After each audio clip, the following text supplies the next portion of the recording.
We're here at the launch of the new Ducati Scrambler Desert Sled. I struggle with that all day. Yeah, it's a really different bike to the old version in terms of Ducati have aimed at building something that's quite a bit more off-road capable. And to do that, they've beefed the bike up a lot. They've changed a few things. And actually, as an all-round package, it's a much better bike than the old version. It's just simple little tweaks that have improved it, the rider experience. They changed the suspension completely. They made it a lot longer travel, but they also put much better internals in it. And the ride on-road and off-road is much, much better. In terms of handling on the road, I think it turns much nicer. It's got bigger handlebars and a much more open cockpit, which for me as a tall rider is much nicer than the old bike. But also the wider, kind of bigger handlebars make it a little bit easier to turn in on the road. They changed the wheel size on the front as well to a 19-inch from an 18-inch wheel. And again, I don't know why, but it handles much better on the road.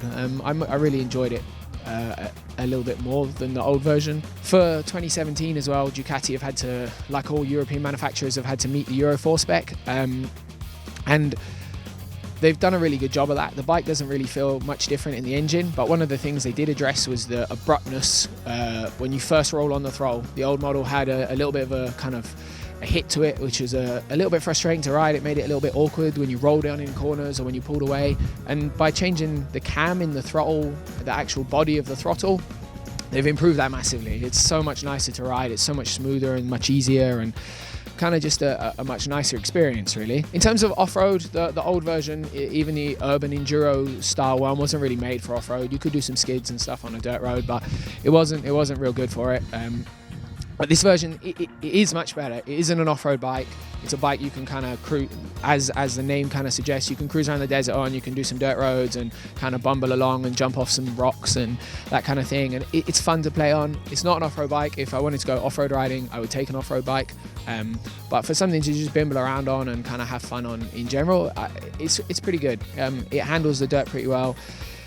The kind of most difficult bit on the dirt is that the tyre on the front is quite wide. We've ridden in quite a lot of kind of semi-sandy gravel riverbeds and stuff here, and it doesn't handle that very well. It kind of knifes in a little bit, but on the whole, it's pretty fun to ride on the off-road, really. Well, one of the things I think that for me is massively better on this version of the Scrambler over the standard Scrambler is the actual riding position. It's much more comfortable. The relationship between the seat and the foot peg and the handlebars is a little bit more spaced out. You know, if you had to spend a bit more time on this bike than just riding down the beachfront, it's kind of the model to go for. It is more expensive, but yeah, that added comfort and the better ride quality is a really big improvement. But I think on the whole, as a bike, the Scrambler, and especially the Desert Sled model, I think if you're looking at this bike, it's not because you think it's going to be a good bike or a bad bike. You're going to buy it because you like what it looks like and you kind of like the image it's about. There's nothing wrong with it as a ride. It's an enjoyable bike. It's not exceptional at anything. It's not bad at anything. It's an enjoyable ride. You can kind of cruise around in it. You can push a little bit on the roads and the off-road to a point, but it isn't a bike with limitless potential in terms of its riding capability, but it is enjoyable. And if it's a style and a lifestyle package that you buy into, you're going to really enjoy this bike and you're never going to kind of be annoyed with it or anything like that.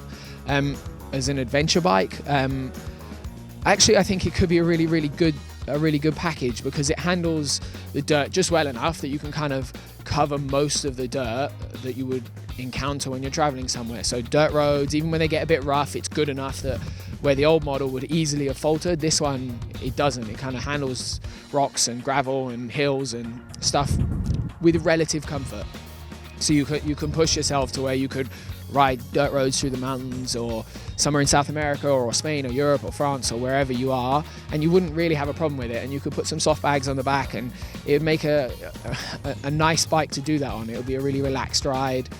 It's not super heavy. It's gained a little bit of weight over its smaller cousin just because of some of the things they've had to do to beef the bike up, and some of the better quality components they've put on have more about them.